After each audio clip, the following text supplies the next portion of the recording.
ব্রিটেনে অ্যাসাইলাম আবেদন খারিজ হওয়া বাংলাদেশিদের দেশে ফেরত পাঠানোর উদ্যোগ নিয়েছে দেশটির সরকার। দর্শক, এই বিষয়ে লন্ডন থেকে জানাচ্ছেন সহকর্মী সারওয়ার হোসেন। অবৈধ বাংলাদেশি রয়েছেন, তাদেরকে শীঘ্রই বাংলাদেশে ফেরত পাঠানো হবে। এই জন্য বাংলাদেশ এবং যুক্তরাজ্য সরকার একটি চুক্তি করেছে গত 16 মে। দুদেশের স্বরাষ্ট্র মন্ত্রণালয় সংক্রান্ত আন্তঃকমিটির বৈঠকে এই চুক্তিটি স্বাক্ষরিত হয়। এর মাধ্যমে 3 ক্যাটাগরির যারা যুক্তরাজ্যে আছেন, যেসব অবৈধ বাংলাদেশি, তাদেরকে বাংলাদেশে ফেরত পাঠানোর কথা বলা হয়েছে। এর মধ্যে রয়েছেন যেসব বাংলাদেশি যুক্তরাজ্যে অ্যাসাইলাম আবেদন করেছেন কিন্তু তাদের আবেদন প্রত্যাখ্যান করা হয়েছে, তাদেরকে ফেরত পাঠানো হবে।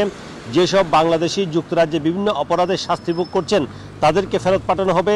এবং এর পাশাপাশি যেসব বাংলাদেশি যুক্তরাজ্যে আছেন কিন্তু তাদের ভিসার মেয়াদ নেই, তাদেরকে ফেরত পাঠানো হবে।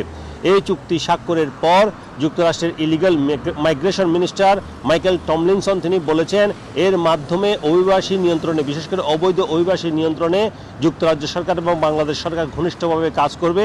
এবং এই চুক্তির মাধ্যমে আসলে যুক্তরাজ্যের সাথে বাংলাদেশের যে অর্থনৈতিক, সামাজিক এবং সাংস্কৃতিক সম্পর্ক রয়েছে সেটি আরও সুদৃঢ় হবে।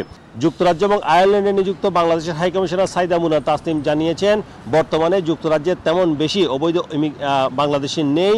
বর্তমানে হয়তোবা প্রতি মাসে মাত্র 3 জন অবৈধ বাংলাদেশিকে তারা যুক্তরাজ্যে ফেরত পাঠায়। অতীতে যেটি ছিল 100 কিংবা 150 জন।